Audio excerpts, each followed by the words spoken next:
Good morning, welcome to CATEX TV. My name is Frank Fortunato. Today is Thursday, April 25th, 2013. Well, in about 1 hour from now, the four living American ex-presidents and current president, total, will assemble in Dallas, Texas for the opening of the George W. Bush Presidential Library. You can be sure that security will be extraordinarily tight.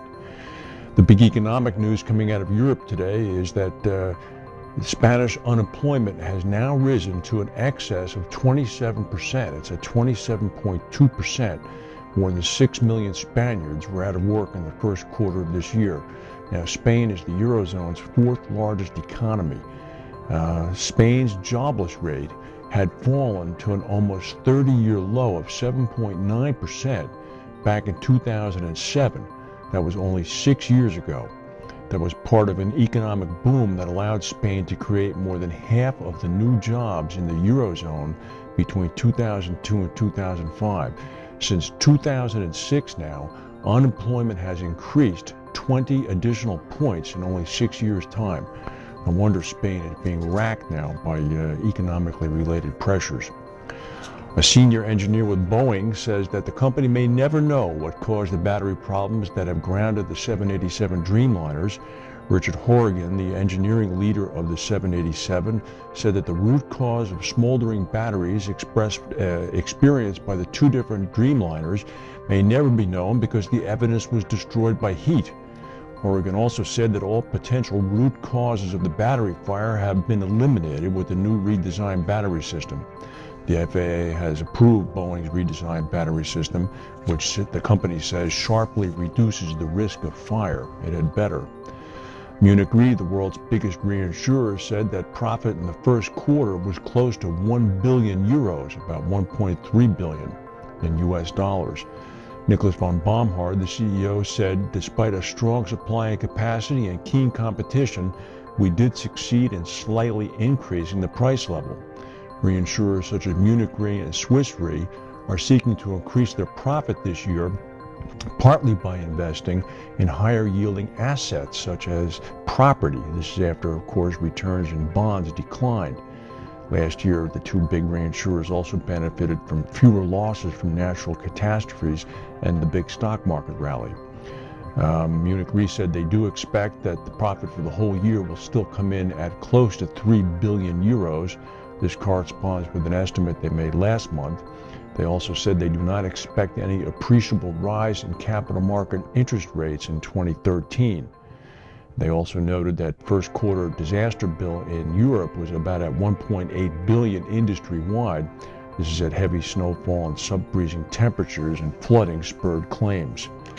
Natural disasters caused $77 billion in global insured losses last year, but the year before it was $119 billion. The company is due to formally release their earnings on May 7th. In Paris, the big French reinsurer SCOR indicated that they too have recorded premium growth of 6%. With regard to the renewals, first quarter numbers are coming in at about $504 million in premium. That means about 10% of the total annual volume of treaty premiums that were up, which were composed of the April 1 renewals, saw that price increase. Again, we would just repeat the admonition that many people are warning. Rising premium prices are one thing, but increases in premium insofar as numbers of policy written are another thing. In this time of flat premiums, you have to be careful you're not inadvertently increasing exposure just to get the premium cash in the door.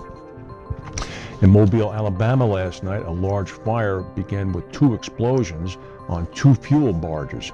This is in the Mississippi River. The cause of the fire is under investigation. 3 people have been injured. The Coast Guard and firefighters from Mobile responded at about 8:30 p.m. Central Time. It's on the confluence of the Mobile River and the Mississippi River east of downtown. Authorities say that 3 people were brought to the University of South Alabama Medical Center in critical condition. Across the river from the exploding barges was the Carnival Triumph, the cruise ship that became disabled in the Gulf of Mexico in February before it was towed into port. The blast required the evacuation of the entire carnival complex, and hundreds of carnival workers were trying to get out at the shipyard. Estimates of the damage surrounding homes and businesses from the explosion at the West Fertilizer plant in West Texas now may reach about $100 million in insurance claims. This is according to the Insurance Council of Texas. The total figure includes estimates on how many homes were destroyed, the property inside those homes, and the cost of relocating residents. About 140 homes were damaged. This estimate does not include the likely liability claims that are going to come from people injured by the blast. This is property only. The United States is calling for a thorough and transparent investigation into a confrontation in China's rest of northwest province of Xinjiang that left 21 people dead yesterday. The State Department said that it's deeply concerned about the violence, which Beijing was quick to label as a terror attack. 15 police and officials were killed in ensuing violence when the police came across what state media in China is describing as suspicious individuals and knives at a house in the central area of Kashgar Prefecture. The Communist Party has immediately castigated the people who were killed as extremists engaging in religious activities.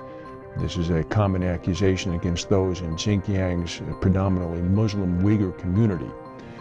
I don't know how we would react if the Chinese began to criticize the United States' actions with its own minority groups.